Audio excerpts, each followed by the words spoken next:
This morning, of course, is Madeline McCann. Front pages of several of the newspapers. The Sun has got radar search and dig for Maddie. Telegraph's got police in major new hunt for Madeline. German cops face a race against time to charge suspect Christian Bruckner. This is a guy who's in prison already, but is due, I think, to be released around about October time. Yeah. And they worry that they might be able to find the remains of Madeline, who went missing in 2007, a long time ago. 18 years ago, I guess. She'd be 22 now, wouldn't she? This very long story, which goes on, and much as I'm a hard-nosed former detective, if you look at the front page of the Sun today, there is a photo that I've seen before, but it still melts my heart, of 3-year-old Madeline with an impish grin, clutching tennis balls to her chest, smiling over her shoulder. And you think, that poor little mite. I know. That poor, adorable child. Where is she? What happened to her? Of course, we want the answers. So, these new searches that have been announced, my note would be, don't get overly excited, but let's remain optimistic. Yes. I mean, I guess the question would be, from the police point of view, is if they've got this idea of searching these areas around where she went missing, why have they not been searched before? Or have they? Indeed, because just about everybody on the planet knows about the case of Madeline McCann. But so be it. They're going to search areas that they think they haven't searched before. What they're using is ground-penetrating radar. And what this radar will do, it won't identify a particular item. What it does identify is ground disturbance. So it can tell if ground has been moved, in other words, dug up and replaced, because it will be inconsistent with the land that has laid... Even all these years later? Yeah. So the land that has laid undisturbed for 30, 40, 50, 100 years will look very much different on this radar to land that could have been dug up 18 years ago. And so when those areas are highlighted, if they're highlighted, then you might see excavation taking place, and that land being... I mean, it has to be said that much of this new search has been sort of encouraged after a Sun investigation together with Channel 4, which was done, just a few weeks ago, and we covered it at the time, which links this guy Bruckner to the Madeline case in a way that he hasn't been linked before. Yeah, but of course, I've got huge concern. Ever since the German prosecutor, Mr. Hans Christian Wolters, went public a couple of years ago, he said words to the effect of, we know he did it, but we just can't prove it. Now, you would never have a prosecutor saying that in the UK, because, of course, to say things like that would be potentially hugely prejudicial to any trial that might take place. You can't go saying that in the UK. You just can't. You have to stick very closely to the rules of evidence and, of course, the rules of contempt that apply when people are charged, for example. So I had a huge question mark over Mr. Wolters at the time. They've kind of maintained that line, albeit they've not been so bullish with it in recent weeks and months. And what they realise is they are very much up against the ticking clock. They've already put Bruckner on trial for other matters, which he was acquitted of. Which he's always been acquitted for. Found not guilty of. So now the charge on which he is detained, they can only hold him till the end of his sentence, September, October, and then they will have to release him or charge him. Whether they've got enough circumstantial evidence to build a case, because sometimes you can build a case without direct evidence if the circumstantial evidence is so overwhelming, but I fear they probably haven't. Hence, this is almost, one might say, a last roll of the dice. Yes, one would say so, because they say in this piece in The Sun that Bruckner is still remaining as the only suspect, and he still maintains silence and has never spoken about this particular case, despite being asked about it. And that's all well and good, but knowing something and proving something are two very, very different things and require completely different levels of evidence and therefore proof. And they're, I think, falling short on the evidence front, unfortunately. I'm afraid so.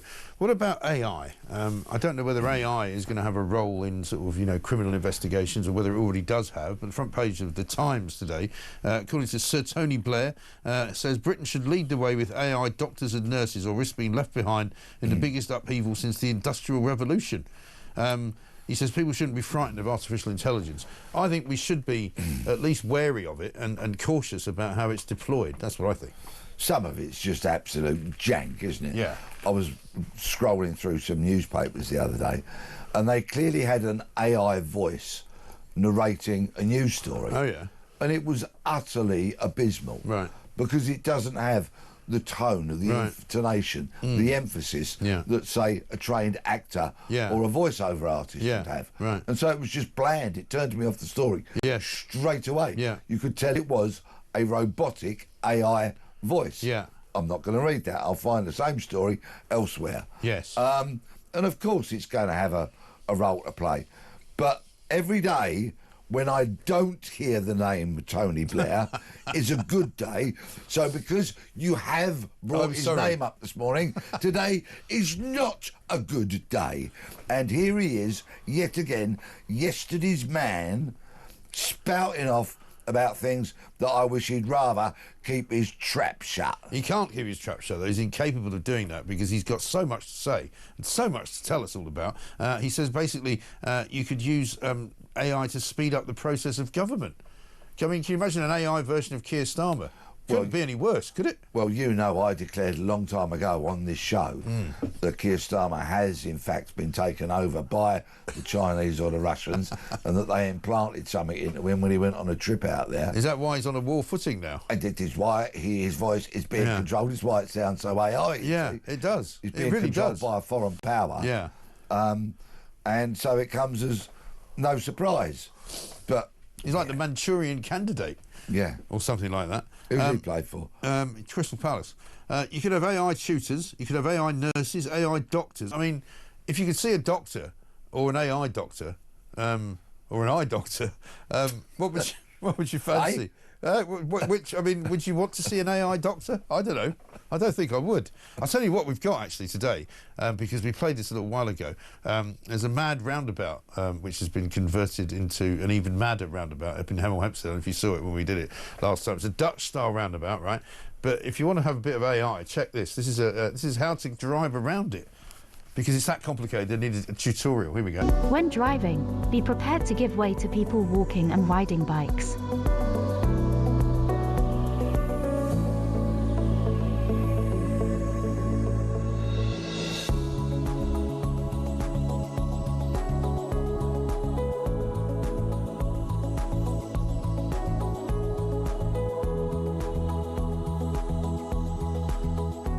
Be attentive. And watch out for people walking and cycling as you exit.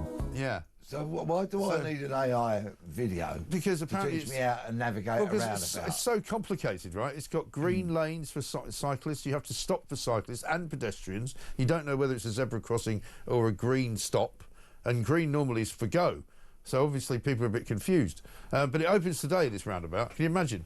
Do you remember when they were going to simplify our high streets and our roads? Yeah. By taking away all the unnecessary street clutter. What, including the actual road? And all that kind of stuff. Yeah, they simplified it by making it pedestrianised. That's what they did. Yeah, very true. And now they've just made that overly complex. You see, don't tell me some AI program designed that roundabout, did it? As well, people tell me in Holland these roundabouts work very well. That's because people in Holland are not like British people. There's not very many of them, and they're all on bikes. Yeah, so, and they're probably happier than us. They are, will be, definitely. Road rage. I know. It's absolutely ridiculous. If you're up in Hemel Hempstead, we'd love to hear from you. If you've gone around this roundabout today, you know what to do. 0344 499 1000. Tina says the women of this country have been on their own war footing of having to be on alert and protecting themselves using the vast amount of men that have invaded the country. Says Tina. Very well said. Great show, says Gaynor in Nottinghamshire. I think the UK is now in a position to be claiming foreign aid ourselves with what this useless, incompetent Labour government is doing to this country. You see, it just goes on and on. All day I see this, right? Yeah. There is nothing good to say about this government. Nobody's got anything good to say about them. Every tweet that Starmer puts out is completely, overwhelmed by abuse from people who just think the guy is completely and utterly useless, because he is. And that would be borne out by everything he says and does. Yeah. I mean, I can't think of anything he's done that was any good. Can you? So should we run a sweepstake Yeah. on when his own party are going to turn on him? Because Yeah. they'll have to get rid of him at some point, won't they? They're His going to own have party. to. Oh, they're going to have to. Absolutely right. But then, of course, the gloomy question is, who's next? Yeah, but even the likes of Angela Rayner, as long as it's not Rachel Reeves, who's like a female version of Starmer, Yeah. you know, at least somebody with a personality. I would rather that than this sort of complete automaton, cipher, bloke with absolutely no business actually running anything. Have a look at this. This is one of his tweets yesterday, I think. In first clip, nothing works, because I think that would be, and it would turn out to be the Japanese Navy. They were playing the theme from Darth Vader. You know, which was actually quite funny. But, I mean, they could have been invading. You know, you never know. You could keep your eyes peeled. I bet there weren't 1,200 of them, was there? There was a lot of them. They were all standing on the deck. Yeah. So, I mean, it looked like a couple of hundred. Yeah. Not 1,200, no. Yeah. No, I certainly would have noticed 19, dirigible dinghies coming out of the Thames. You'd have noticed exactly. that. Yeah. That wouldn't have been allowed.